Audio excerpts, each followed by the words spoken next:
Salam kontekstual. Saya mengucapkan selamat datang di kelas STT dan selamat mengikuti presentasi mata kuliah pengantar teologi kontekstual. Mari kita mengikuti silabusnya. Penjelasan umum. Teologi kontekstual adalah cabang ilmu teologi Kristen yang menelaah bagaimana ajaran Kristen dapat menjadi relevan di konteks-konteks yang berbeda. Standar kompetensi, mahasiswa mempunyai pengetahuan dasar tentang teologi kontekstual, terpanggil melaksanakannya, dan mampu mengaplikasikannya dalam konteks Indonesia sebagai masyarakat majemuk. Sedangkan kompetensi dasarnya adalah mahasiswa mampu menguraikan tentang terminologi dan definisi teologi kontekstual. Kemudian yang kedua adalah mahasiswa mampu menjelaskan sejarah singkat teologi kontekstual. Dan kemudian yang ketiga adalah mahasiswa mampu menjelaskan model-model pendekatan kontekstual. Yang keempat, mahasiswa mampu menjelaskan kiprah para tokoh teologi kontekstual di dunia maupun Indonesia. Dan yang terakhir adalah mahasiswa mampu mengimplementasikan mata kuliah ini dalam konteks setempat di mana mahasiswa bermasyarakat. Dalam metode yang digunakan adalah mahasiswa harus mengikuti presentasi ini dan saudara sekalian menonton di YouTube berulang-ulang kali supaya bisa mengerti dan memahami apa yang sedang kita pelajari, dan kemudian jangan lupa mengerjakan tugas-tugas yang sudah diberikan, juga menjawab soal-soal evaluasi yang diberikan. Kemudian yang berikut, aktif mengikuti Zoom meeting sesuai dengan schedule yang diberikan oleh dosen mata kuliah. Untuk tugas dan standar penilaian nanti akan disampaikan pada grup WA mahasiswa. Kemudian ulasan materi ada 4 sebagai berikut. Yang pertama adalah sejarah singkat. Kemudian yang kedua, model-model pendekatan kontekstual. Yang ketiga, para tokoh teologi kontekstual dunia. Sedangkan yang keempat, para tokoh teologi kontekstual Indonesia. Sekarang kita akan masuk pada bagian pertama, yaitu sejarah singkat.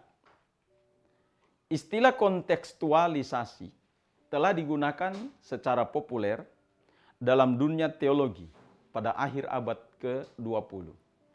Kata ini ditambahkan pada perbendaharaan kata dalam bidang misi dan teologi sejak diperkenalkan oleh Theological Education Fund yang disingkat dengan TEF dan selanjutnya akan disebut demikian, itu pada tahun 1972. Ada kelompok yang mempergunakan dan mempertahankan penggunaan istilah kontekstualisasi. Namun, ada pula yang menggunakan istilah lain, seperti teologi lokal, teologi inkulturasi, dan teologi pribumi.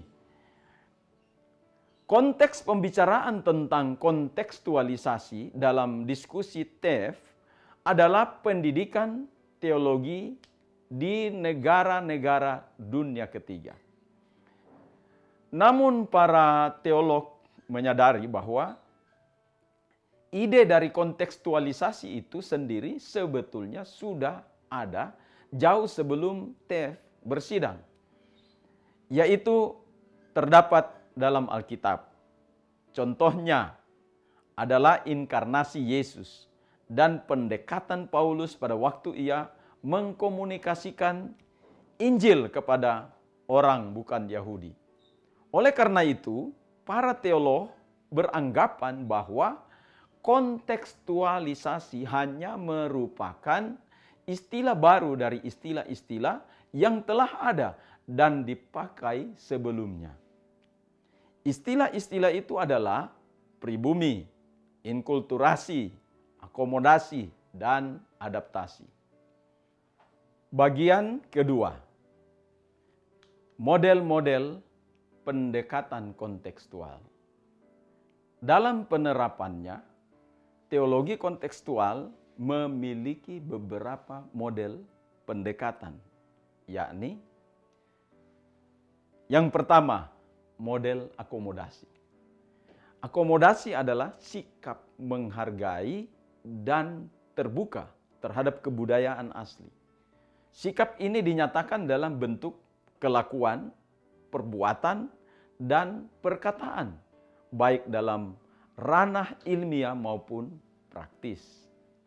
Objek akomodasi adalah kehidupan budaya yang menyeluruh dari suatu bangsa, baik dari segi fisik, sosial, dan ideal.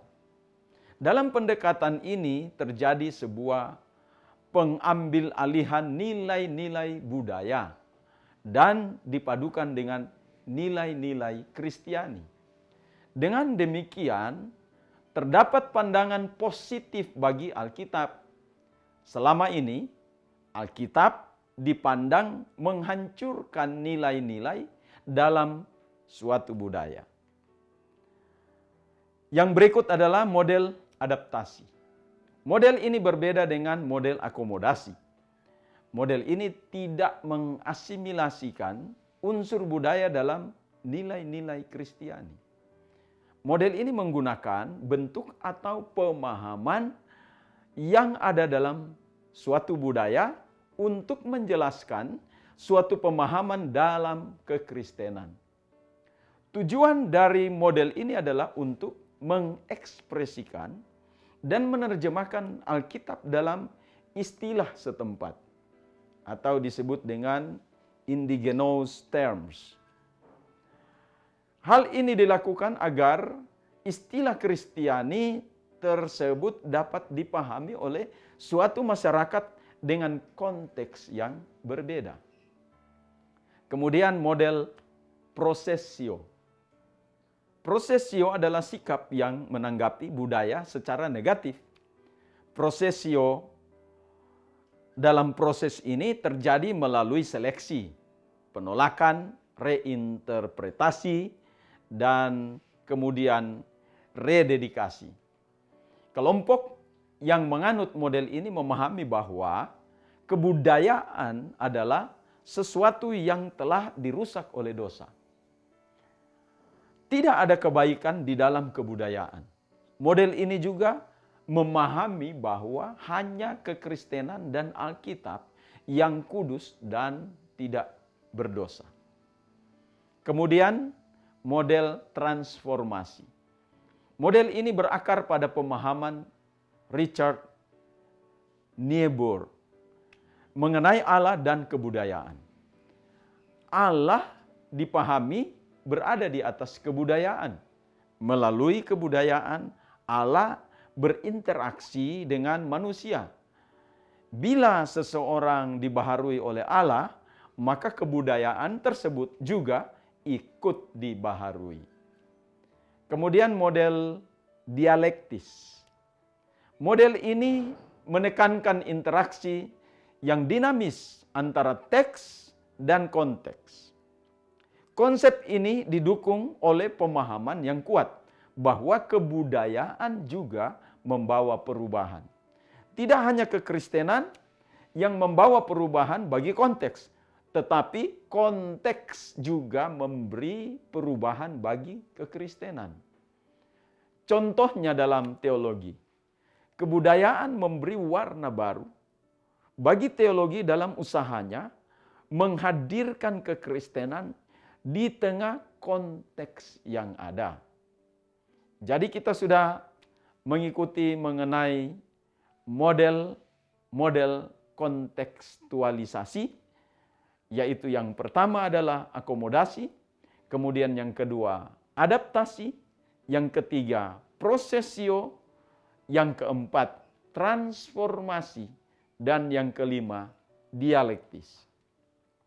Mungkin dalam waktu yang akan datang kita akan menemukan penemuan baru atau istilah yang baru dalam model-model ini. Nanti kita akan terus belajar selanjutnya terhadap hal ini. Bagian ketiga, para tokoh teologi kontekstual dunia. Kita akan melihat satu demi satu. Yang pertama adalah Matteo Ricci. Matteo Ricci adalah pastor dari Ordo Yesuit di Italia. Ia diutus menjadi misionaris di Cina selama dinasti Ming. Ia memperkenalkan budaya barat ke Cina. Ia juga salah satu misionaris yang menggunakan model pendekatan akomodasi. Kemudian nama yang berikut adalah Gustavo Gutierrez. Gustavo Gutierrez adalah seorang imam Katolik. Ia juga seorang teolog. Ia lebih dikenal sebagai teolog pembebasan. Ia mencetuskan ide-ide teologi pembebasan. Ide itu berakar pada konteks saat itu. Ia melihat bahwa gereja tidak memihak kepada yang miskin. Gereja hanya mementingkan dirinya sendiri. Kemudian ada nama lagi yaitu C.S. Song atau disebut Chuang Seng Song atau yang dikenal sebagai sebutan yang lazim C.S. Song adalah salah satu teolog kontekstual di Asia. Ia memahami bahwa ilmu teologi yang selama ini diajarkan dan dikembangkan oleh gereja-gereja di Asia tidak menyentuh budaya lokal. Dalam pandangannya, teologi semestinya menyentuh konteks. Kemudian kita lagi menemukan di situ ada nama Kosuke Koyama. Kosuke Koyama adalah salah satu teolog yang mengembangkan teologi kontekstual di Jepang. Ia tidak hanya seorang teolog, tetapi juga seorang misionaris. Salah satu teologi kontekstual yang ia kembangkan adalah teologi kerbau.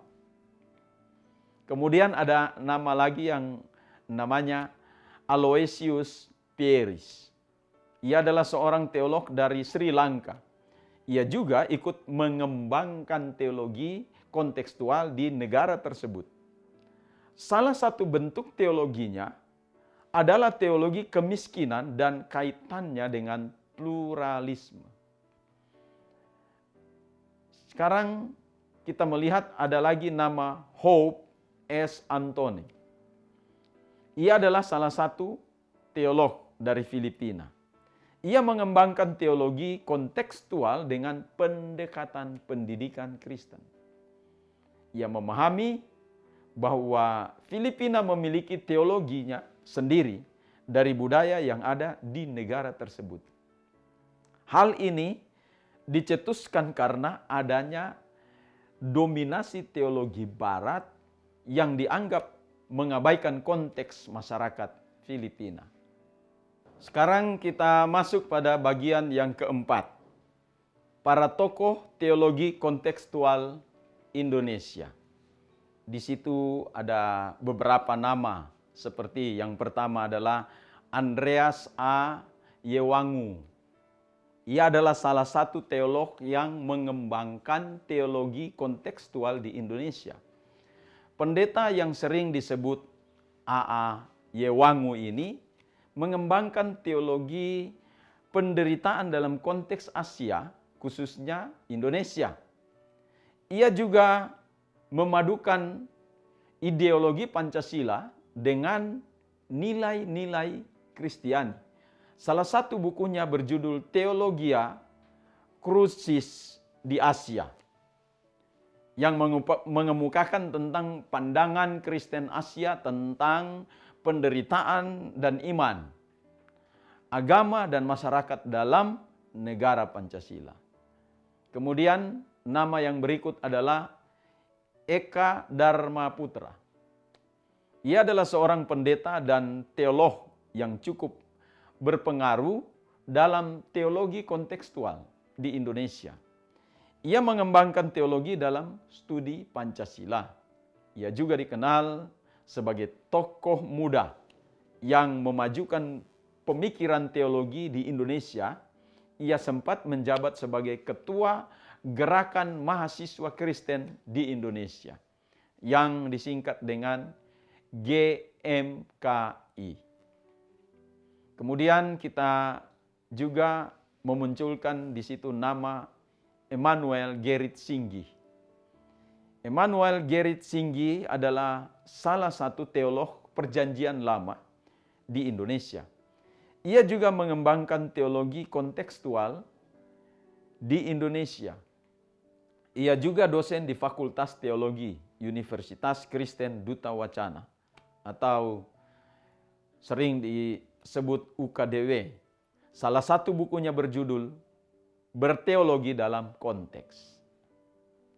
Mahasiswa sekalian, sekarang kita sudah berada di penutup. Inti dari penyajian materi teologi kontekstual ini adalah penguasaan model-model pendekatan teologi kontekstual.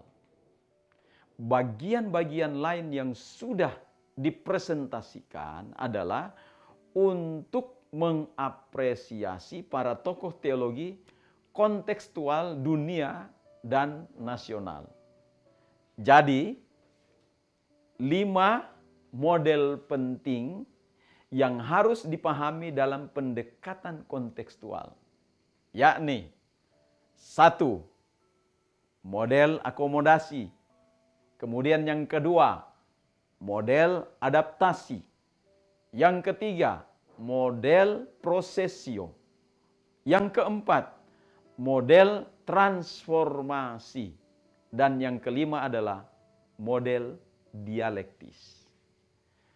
Saudara dapat memilih beberapa di antaranya dalam menjalankannya sesuai dengan prinsip teologi Anda. Tuhan Yesus memberkati.